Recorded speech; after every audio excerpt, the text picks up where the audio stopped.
दिख रही है जहां बयान शांति के हैं लेकिन चालें घेराबंदी की। एक तरफ डोनाल्ड ट्रंप बातचीत की बात करते हैं तो दूसरी तरफ समुद्रों में दबाव की अदृश्य दीवारें खड़ी की जा रही हैं। स्ट्रेट ऑफ मलक्का से लेकर स्ट्रेट ऑफ हॉर्मुज तक दुनिया की सबसे अहम लाइफलाइंस अब रणनीतिक शतरंज की बिसात बन चुकी हैं। क्या यह सिर्फ ताकत का प्रदर्शन है या आने वाले बड़े टकराव की तैयारी? क्या अमेरिका एक साथ चीन और ईरान दोनों को घेरने की कोशिश कर रहा है या फिर ये सब सिर्फ दबाव बनाकर सौदेबाजी की रणनीति है? और अगर ये चॉक पॉइंट सच में हथियार बन गए तो क्या दुनिया की अर्थव्यवस्था इस झटके को झेल पाएगी?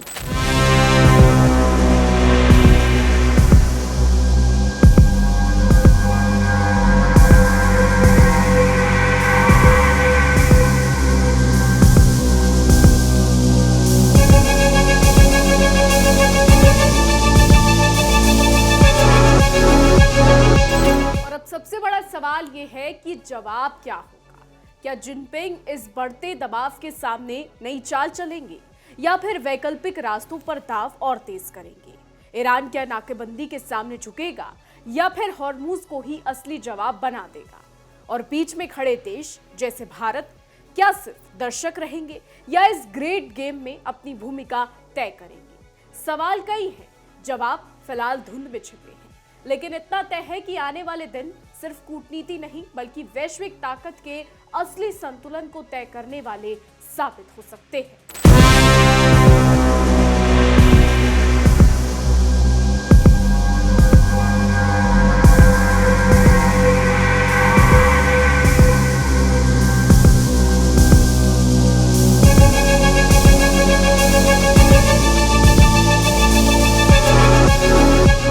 नमस्कार, मैं भावना सुखीजा और आप देख रहे हैं इंडिया डेली का ब्रांड न्यू और खास शो बैटल ग्राउंड। नमस्कार, मैं हूं आपके साथ शिका त्यागी। दुनिया की राजनीति में अक्सर जो दिखता है असल खेल उससे कहीं ज्यादा गहरा होता है और इस बार भी कुछ ऐसा ही नजर आ रहा है। एक तरफ डोनाल्ड ट्रंप दुनिया के सामने चीन के साथ रिश्ते सुधारने की बात करते दिख रहे हैं, वहीं दूसरी तरफ पर्दे के पीछे ऐसा दांव चल दिया है जिसने बीजिंग की रणनीतिक नींद उड़ा दी है। मामला है इंडोनेशिया के साथ एक संभावित रक्षा समझौते का, जो अगर पूरी तरह लागू हो जाता है तो एशिया की समुद्री राजनीति का पूरा संतुलन बदल सकता है। इस डील का सीधा असर पड़ेगा उस अहम समुद्री रास्ते पर जिसे दुनिया मलक्का के नाम से जानती है और जिसे चीन अपनी आर्थिक जीवन रेखा मानता है।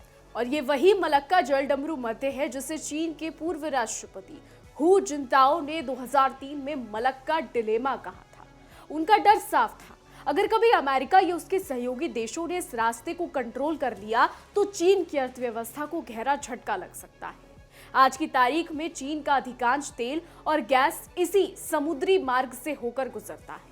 ऐसे में अगर अमेरिका को इस क्षेत्र में सैन्य पहुंच और निगरानी का अधिकार मिल जाता है तो ये बीजिंग के लिए सिर्फ एक रणनीतिक चुनौती नहीं बल्कि आर्थिक खतरे की घंटी भी होगा। बताया जा रहा है कि वॉशिंगटन में अमेरिकी रक्षा नेतृत्व और इंडोनेशियाई राष्ट्रपति प्रोबोवो सुबियांतो के बीच हुई बातचीत में एक ऐसा प्रस्ताव सामने आया जिसके तहत अमेरिका को इंडोनेशिया की एयर स्पेस और संभावित रूप से एयरबेस का उपयोग करने की अनुमति मिल सकती है। अगर ऐसा होता है तो अमेरिकी सैन्य विमान हिंद महासागर से लेकर दक्षिण चीन सागर तक चीन की गतिविधियों पर सीधी निगरानी रख सकेंगे। ये सिर्फ निगरानी नहीं होगी बल्कि एक तरह का साइलेंट प्रेशर होगा जो बिना युद्ध के ही चीन को सीमित करने की ताकत रखता है। बिल्कुल, और रणनीतिक रूप से देखें तो ये कदम किसी भी पारंपरिक युद्ध से ज्यादा खतरनाक हो सकता है। अमेरिका अब जमीन पर लड़ाई के बजाय समुद्री रास्तों को नियंत्रित करने की नीति पर आगे बढ़ रहा है, ठीक उसी तरह जैसे ईरान ने हॉर्मुज को एक रणनीतिक हथियार की तरह इस्तेमाल किया। वैसे ही अब मलक्का को एशिया का हॉर्मुज बनाने की कोशिश की जा रही है। फर्क सिर्फ इतना है कि यहाँ सीधा टकराव नहीं बल्कि रणनीतिक घेराबंदी का खेल खेला जा रहा है। चीन ने इस खतरे को भांपते हुए पिछले 2 दशकों में कई विकल्प तैयार करने की कोशिश की। रूस और मिडिल ईस्ट से पाइपलाइनों का जाल, म्यांमार के जरिए वैकल्पिक कॉरिडोर और हिंद महासागर में स्ट्रिंग ऑफ पर्ल्स यानी कि बंदरगाहों की श्रीलंका, ये सब उसी रणनीति का हिस्सा है। लेकिन हकीकत ये है कि समुद्री रास्तों की तुलना में ये विकल्प महंगे और सीमित क्षमता वाले हैं। चीन की ऊर्जा जरूरतें इतनी विशाल हैं कि उसे अब भी समुद्री टैंकरों पर ही निर्भर रहना पड़ेगा। और यही वजह है कि अगर अमेरिका इंडोनेशिया समझौता अपने अंतिम रूप में आता है तो ये सिर्फ एक डिफेंस डील नहीं रहेगा, बल्कि ये एशिया की शांति संतुलन को बदलने वाला मास्टर स्ट्रोक बन सकता है। शी जिनपिंग के लिए यह स्थिति बेहद संवेदनशील है, क्योंकि ये सीधे उनकी सबसे बड़ी कमजोरी ऊर्जा आपूर्ति पर प्रहार करता है। और अंतर्राष्ट्रीय राजनीति में जब किसी देश की लाइफलाइन पर दबाव बनाया जाता है तो उसका असर सिर्फ अर्थव्यवस्था तक सीमित नहीं रहता, बल्कि कूटनीति और सैन्य फैसलों तक पहुंच जाता है। आने वाले समय में ये देखना दिलचस्प होगा कि चीन इस संभावित घेराबंदी का जवाब कैसे देता है। क्या वह नए समुद्री गठबंधन बनाएगा या फिर जमीन आधारित विकल्पों को और मजबूत करेगा। लेकिन फिलहाल इतना साफ है कि हिंद प्रशांत क्षेत्र में एक नया ग्रेट गेम शुरू हो चुका है, जहां बंदूकें नहीं बल्कि समुद्री रास्ते और एयर स्पेस असली हथियार बनते जा रहे हैं। और अब इस पूरे घटनाक्रम को अगर बड़े रणनीतिक नजरिए से देखें तो तस्वीरें और भी दिलचस्प और कहीं ज्यादा जटिल नजर आती हैं। एक तरफ हिंद प्रशांत में मलक्का को लेकर दबाव की रणनीति चल रही है, तो दूसरी तरफ पश्चिमी एशिया में स्ट्रेट ऑफ हॉर्मुज को लेकर वही खेल दोहराया जा रहा है। फर्क सिर्फ इतना है कि यहाँ चालें ज्यादा खुली और असर ज्यादा तत्कालिक है।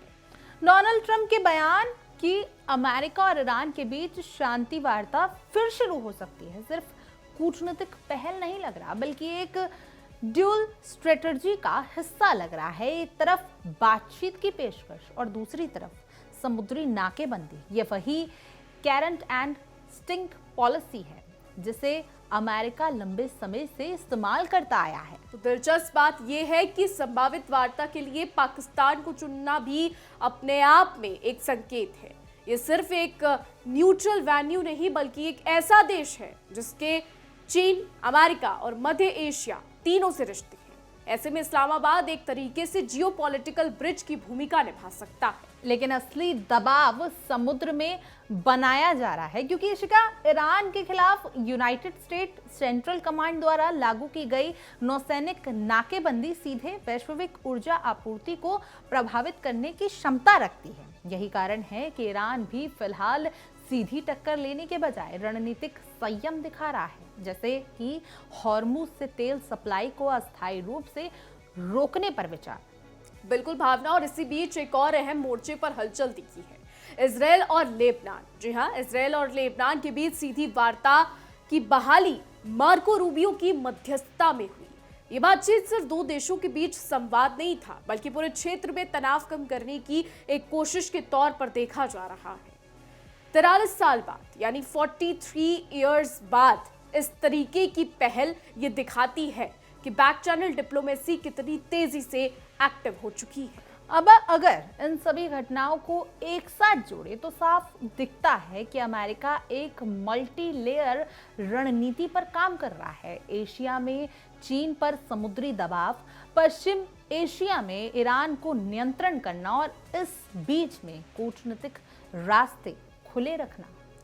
तो जिनपिंग के लिए ये स्थिति इसलिए और चुनौतीपूर्ण हो जाती है क्योंकि अगर एक तरफ स्ट्रेट ऑफ मलक्का पर दबाव बढ़ता है और दूसरी तरफ स्ट्रेट ऑफ हॉर्मुज में अस्थिरता रहती है, तो चीन की ऊर्जा सप्लाई दो अहम चेक पॉइंट्स पर निर्भर होकर असुरक्षित हो जाती है। भारत के लिए भी ये घटनाक्रम कम महत्वपूर्ण नहीं है। जैग विक्रम जैसे टैंकर का सुरक्षित कंडला पोर्ट पहुंचना फिलहाल राहत की बात है, लेकिन अगर हॉर्मुज में तनाव बढ़ता है तो भारत की ऊर्जा सुरक्षा और आयात लगातार लागत पर सीधा असर डाल सकता है। बिल्कुल, तो कुल मिलाकर जो दिख रहा है वो सिर्फ बातचीत, बयान और नाकाबंदी नहीं है, बल्कि एक बड़े ग्रेट गेम का हिस्सा है, जहां अब लड़ाई सीमाओं पर नहीं बल्कि सप्लाई लाइसेंस, समुद्री रास्ते और कूटनीतिक मंचों पर लड़ी जा रही है। आने वाले हफ्तों में अगर यूनाइटेड स्टेट्स और ईरान के बीच बातचीत आगे बढ़ती है तो ये तय करेगा कि ये टकराव ठंडा पड़ता है या एक बड़े क्षेत्रीय संकट में बदल सकता है। बहरहाल आपकी इस खबर पर क्या कुछ राय है, आप हमें कमेंट करें और जरूर बताएं। और तमाम देश और दुनिया की खबरों के लिए आप देखते रहिए इंडिया डेली और हमारा खास और नया शो बैटलग्राउंड। देखिए इंडिया डेली 24/7 अब आपकी स्मार्ट टीवी पर। इंडिया डेली मौजूद है सभी डिजिटल प्लेटफॉर्म पर लाइव और लगातार। इंडिया डेली 24/7 हर दिन राष्ट्र को समर्पित।